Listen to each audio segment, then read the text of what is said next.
Hello, Danny. This is Rowan from Silver Tiger Media. How are you? How's it going? Very well indeed. Thank you, mate. Thanks very much for your time today. It's great to catch up with you. Yeah, no worries. I have to tell you, I was absolutely blown away with Running with the Dogs. It's tremendous. Oh, thanks a lot. Oh, pleasure indeed. Was there a particular inspirational person for the beautiful track Clouds Across the Sun?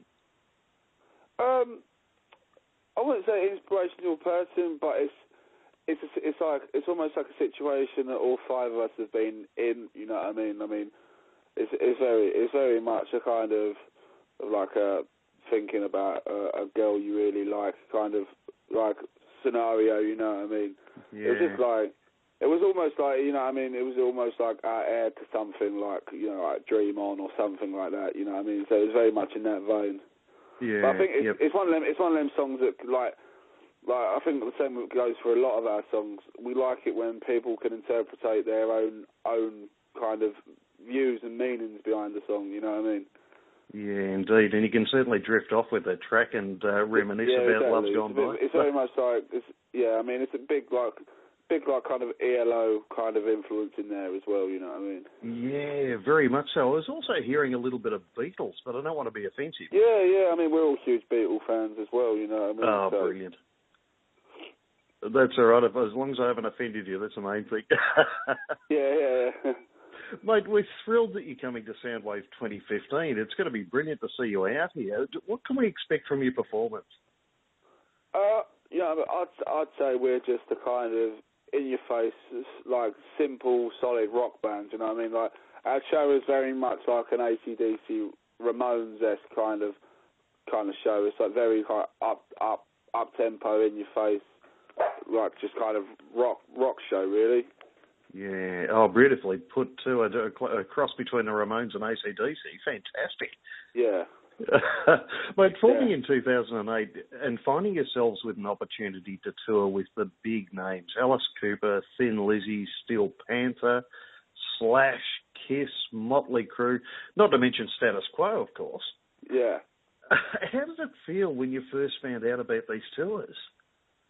I mean, it's just been unbelievable, really. Like, I'd say that in the short career we've had so far, I mean, we've done what many bands dream of doing, and we're just, I mean, sometimes you have to like pinch ourselves to actually like believe. Like, I mean, for example, when we got announced for the Kiss Motley Crue tour, like we initially found out through Nikki Sixx's Twitter.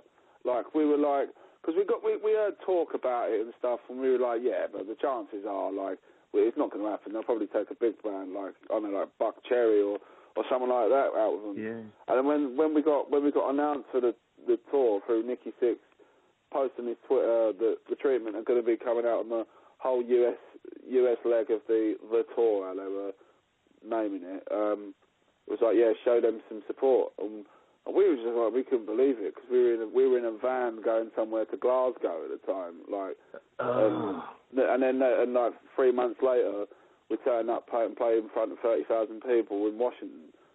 So it was just like we couldn't believe it.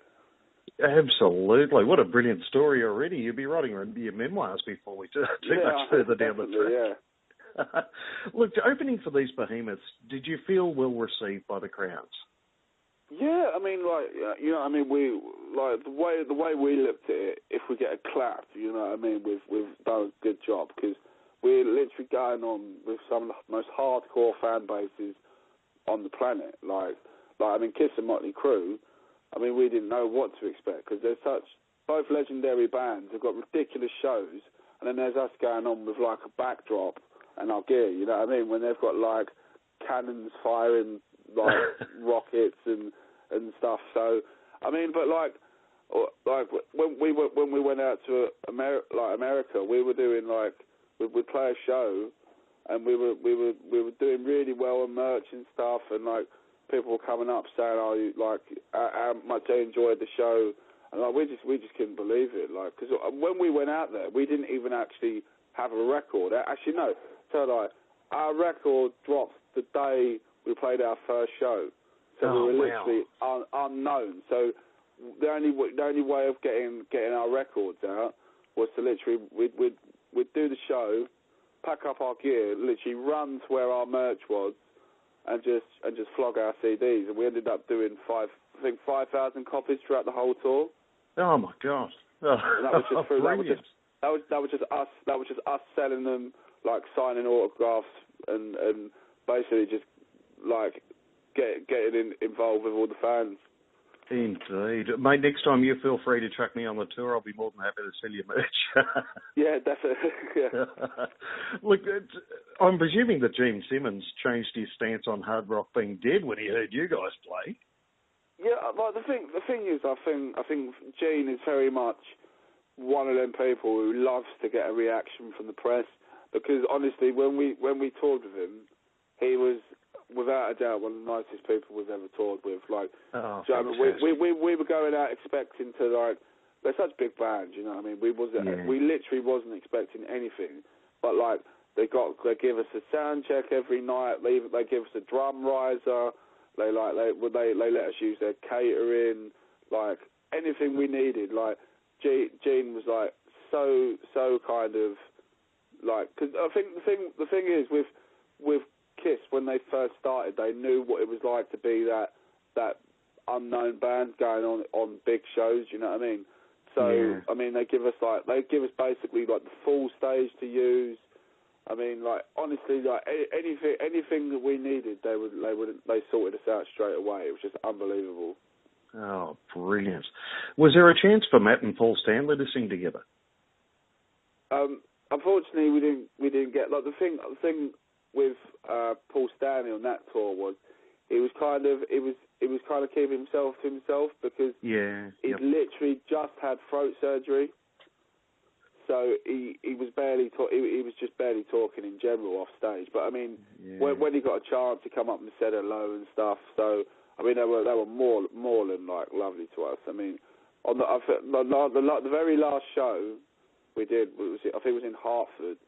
They pranked us by basically every crew member from both camps, the Kiss and Motley crew camps, come off, and basically halfway through our last number took all of our gear off stage while we were still playing. Like, I think I was left in front of like 30,000 people with just like a snare drum and a hi-hat. They literally wiped everything off of us. They took our backdrop down. Like one of the roadies grabbed like Tag's guitar and was just strumming chords through it, and I think you can actually find it all on YouTube if you type up like The Treatment live in Hartford. It was hilarious though, but like they were just so good to us throughout that whole tour.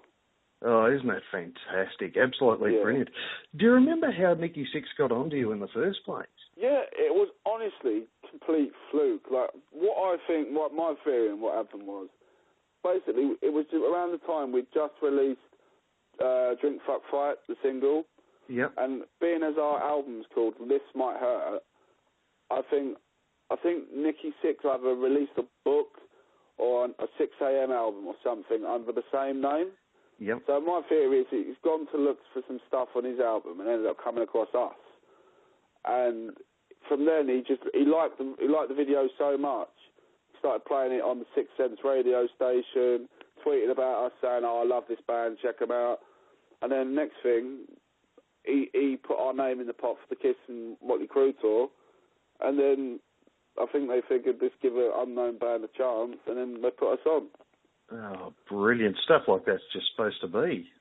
So yeah, it was complete fluke really, but like it was unbelievable how it actually all happened, because we got told about it, but like, you know what I mean, in an everyday kind of scenario, you'd never dream of being an unknown band getting that kind of opportunity. Yeah, yep, absolutely. I mean this question with the greatest of respect to you. Do you see yourselves as champions of the great rock revival? I think we're a big contribution to it at the moment, because personally, I don't think there is a band out there that sound like us at the moment. I mean, you've got a band like Airborne, which are literally like out and out AC/DC. Yeah. But I don't think there's anyone like. I think we're a mix of so many different things. I think we've almost got our own sound now. And I think like all it will take is for a few bands like us and Airborne to like take off, and then I think it'll be a whole new rock revival. I think you're absolutely spot on. That's beautifully put too. My next question was, in fact, your sound is such a brilliant mix of really familiar sounds. Who would you say your influences personally and as a group would have been along the way? I think our mutual influence is obviously AC/DC. Like, I think without AC/DC, none of us would be in a band. Like, it's just like it's what started all of us out as kids, like wanting to be a band and dreaming of being like Angus or Bon Scott. And then from then, like, I've always liked stuff like Judas Priest and Aerosmith and all your classic bands, really. Like any classic rock from like 1975 up until the early 80s is what I listen to most. Yeah, and we can certainly see you guys kicking on like the mighty Aerosmith, the granddaddies of rock and roll. You'll no doubt be in the same boat. Yeah. And then there's a track like The Outlaw, which the start of it really reminds me of spaghetti westerns. It's terrific. Yeah. I mean, that was the kind of whole feel we were trying to get for that track. I mean, it's just like, I mean, it's to us, it's just like a kind of out and out kind of. It's almost like a punk song, really. Yeah, it's absolutely. quite a simple riff, and it's just kind of in your face. Most certainly. You are very experienced as a band already, obviously, but still comparatively quite young. Where to from here? For us, it's very much it's almost become more part of our lives and then like we're a band. You know what I mean? It's almost this is our life now. Like we all, like everyone in the band, we all live together in the same house. Like we literally, everything we do together. So it's like we can't. None of us could actually imagine living a different lifestyle now. You know what I mean? Yeah, that's brilliant. It's like, nor would we want to do anything else. It's like even if worst case scenario, look, nothing ever amounted to what we do. Like we'd still be doing it, even if we were touring just like run down clubs across the UK for the rest of our lives. We'd still be out there doing it, because I'd say it's all the only thing we feel we're passionate about at the moment. Yeah, and at such a young age, you've all discovered the secret to life. I think find what you love doing and make it pay. Yeah, exactly. I mean, as well, like the only way, like nowadays as well, with how the record industry is and with record, like there's not been a lot of money in record sales and stuff at the moment. The only way you can get anywhere nowadays is just to keep at it, and even if you think it's not going anywhere, like the longer you keep at it, you know what I mean? Like, well, we've had times where we thought we're not getting anywhere, and then we'll get a break like Kiss and Motley Crue, you know what I mean? So just the only way forward is just to keep at it. This is a really difficult question. I'll apologise for it in advance, but do you have an absolute favourite live performance so far? I wouldn't say, like, as far as live performances, it's more we more judge things on tours than like one-off gigs. But sure. I think the highlights so far are probably getting the Kiss and Motley Crue tour. And I'd actually say the shows we just did recently when we went out to France, because we went to Lyon, and we haven't been there in like I'd say 3 years. The last time we went there was Alice Cooper, and we were playing we were playing this show on the outskirts of Lyon, and we were literally like we wasn't expecting anything, because I think the pre-sales wasn't as what we thought they were going to be. And we went on and played, and it was basically packed out to the back.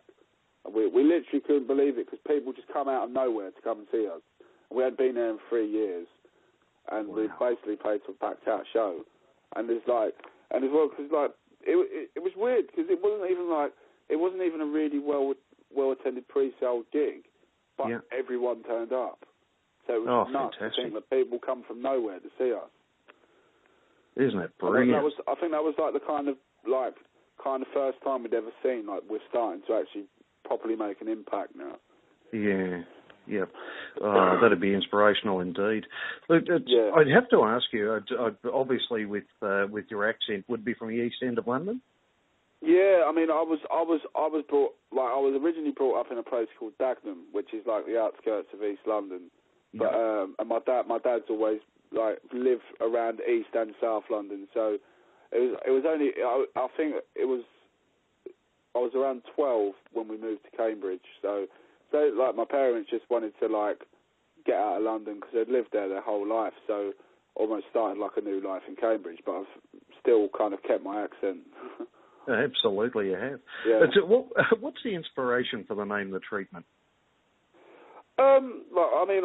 We're all big fans of the band Dr. Feelgood, and it was like we wanted something along their lines. Like they'd had albums like Malpractice and like Down by the Doctors and stuff. So we wanted to get like, because we were big fans of that band. We always thought Dr. Feelgood was such a great name. We wanted something along those lines, and what the doctors do, they treat people, so then we become The Treatment. And it was just as simple as that, how we got the name, really. Oh, fantastic. Look, from a percussion point of view, do you have a personal favourite track to perform live? I think one of my favourites is Emergency, just because it's just such a kind of heavy, chunky riff, and it's just such a simple fours-to-the-floor track to play. So I very much just like to do, like, my favourite kind of songs to play is just to, like, do an out-and-out kind of feel rather than just play the track, you know what I mean? Yeah, yep. Have you found that there's a track from the new album that the crowd really go off to, really react well to? Yeah, I mean, like, everyone loves Emergency because it's that kind of, like the right tempo to move to. And like stuff like I Bleed Rock and Roll is always a really like crowd favourite, and Running with the Dogs goes down well as well. So I mean, I'd say the majority of the songs off the album like have been well response from the fans. Oh, fantastic, and rightly so too. We're so looking forward to you performing at Soundwave 2015. Do you think you'll have some time to catch up with a few sidewaves while you're here? Yeah, we're doing one Sidewave in Melbourne. We're doing the Cherry Bar. Oh, brilliant. Yeah, that's on. I mean, we're all looking forward to that because it's on AC/DC Lane and somewhere we've always wanted to visit. So, fantastic. Yeah, well, I'll be the old fart up the front waving at you. Okay. Yeah, definitely. Yeah, but I mean, hopefully as well. Like, we're going to have a lot of time off, so hopefully we'll get to go and actually see some like Sidewaves, like our mate Steel Panther and that. So. Yeah, I mean, we just can't wait for the whole round trip. I mean, it's going to be amazing. Oh, brilliant. Look, and I hope it's not rude, but I'm going to have to hit you up for a face-to-face interview, I think, while you're in Melbourne. Yeah, no worries. I'm sure we could arrange that. Indeed. Look, it's tremendous to speak with you sincerely, and thank you very much for your time today. Thank you, mate. We're absolutely assured that you're going to blow everyone away at Soundwave. Yeah. It's going to be terrific. Yeah, thanks a lot. So travel safely, my friend, and we'll see you very shortly. Will do. Yeah, thanks a lot. Cheers, mate. Yeah, thanks a lot. Bye. Bye.